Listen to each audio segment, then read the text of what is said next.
Hello, Algebra 1 students. This video is to help you with some practice problems for targets 5C and 5D.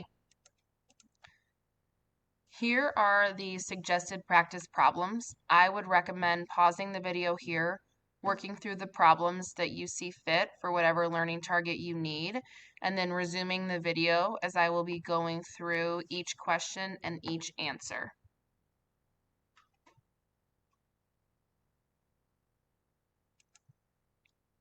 The first problem is on page 216, problem number 5, and it is with learning target 5C. The graph shows the height in meters of a rocket t seconds after it was launched. Part A asks you to find h of 0, and what does this value represent? So h of 0 is the height at time 0. So this is 15. And what that represents is the initial height of the rocket at time 0 seconds. The domain of this function are all of the possible input values. So we can see that our graph starts at 0 seconds and the graph extends until about 4.6 seconds. So the domain would be 0 is less than or equal to t is less than or equal to 4.6. Range is the same idea except with outputs or y value. So our minimum graph value is at 0. The graph or the rocket does hit the ground. And the maximum height is 35. So the range goes from 0 to 35 and it describes possible outputs. The last question asked you to find h of x equals 0. What does this represent? H of x equals 0 represents the time when the height is 0, and that happens after 4.6 seconds. The second question comes from page 223, problem number 1. A parking garage charges $5 for the first hour, $10 for up to 2 hours, and $12 for the entire day. Let G be the cost of parking for T hours. First thing was to complete the table. Here are your values. So we can see that if we don't park, we don't pay.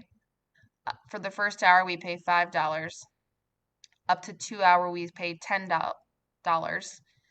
And then for 5 hours, we would pay $12.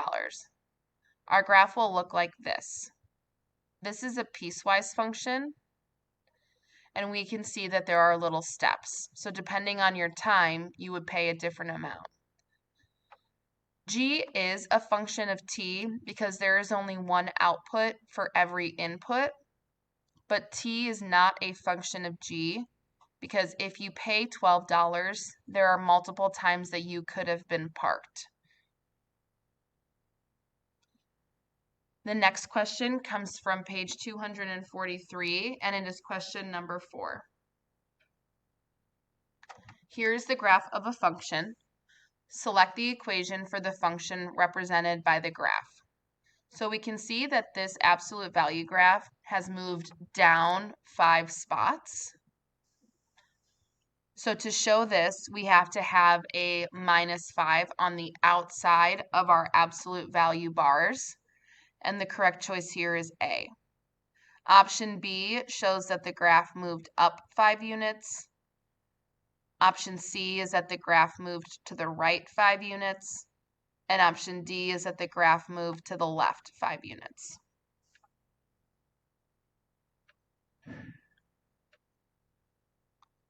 This question is talking about domain and range. So we have a graph that shows attendance at a sports game as a function of time. So the first question is, answers might vary here because there's a lot of different ways you could talk about how the attendance changed, but we are more concerned about domain and range. So on this particular graph, again, our domain is going to be from 0 to 70. This is all of the possible inputs. So we see that our graph has a value at 0, and then there are all these different possible x values until we get to 70. Our range is our possible outputs, so possible attendance. And we can have anywhere from 0, and I put about 57-ish. It's hard to tell on this graph, but this is all possible outputs. So at any point during this game, we could have had between 0 and 57 people. It might be 57,000, might be just 57 people.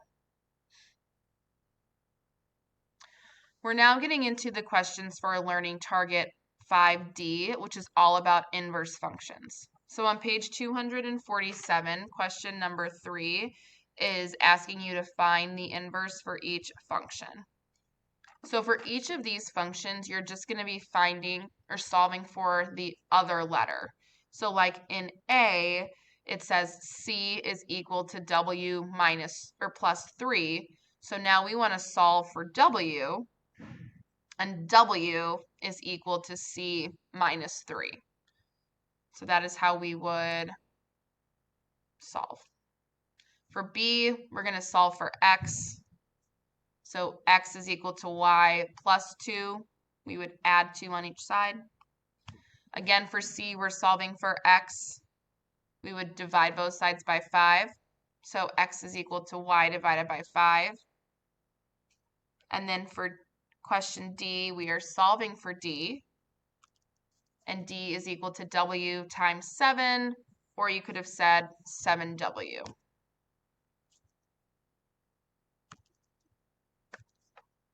On page 256, the third question on that page says functions f and g are inverses, and f of -2 is 3. So that tells me that when the input is -2, the output is 3. Is the point 3, -2 on the graph of f, on the graph of g, or neither? The point 3, -2 is on the graph of g, and we know this because -2, 3 is on the graph of f. We get that from this original statement. And if f and g are inverses, then those values will flip. So what was x becomes y, what was y becomes x. End of the day. The next question says that the distance d in kilometers that a car travels at a speed of 80 kilometers per hour for t hours is given by the equation d equals 80t. If the car has gone 120 kilometers, how long has it been traveling? Well, we would know that this 120 kilometers is the distance, is d. And so to solve for t, we're going to divide both sides by 80. And that tells us that the car has been traveling for 1.5 hours, excuse me. Please, Lampy, if you're in the building, please go to the front. Your mom is here to pick you up. Montavious Lampy. Thank you. Just waiting for the announcements to stop, excuse me. The part B is saying to rewrite the equation to represent the time t as a function of the distance. And so we are just solving that original equation that we see up at the top for t, and we would do that by dividing both sides by 80. On page 265, question 4 says that functions h and j are inverses. When x is -10, the value of h of x is 7, or h of -10 is 7. So we want to know what is the value of j of 10. Since these are inverses, those values are flipped. So j of 7 is -10. And then B is asking you to determine if each point below is on the graph of h, on the graph of j, or on neither graph, and explain why. So the graph of -10, 7 is on the graph of h. When the input to h is -10, the output is 7. We see that up at the top here.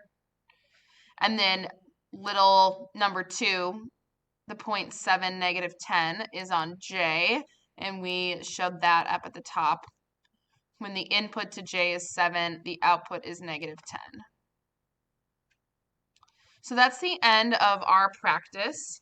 Again, feel free to ask your teacher if you have any additional questions. They can provide you with any necessary links you might need for additional instruction or more practice.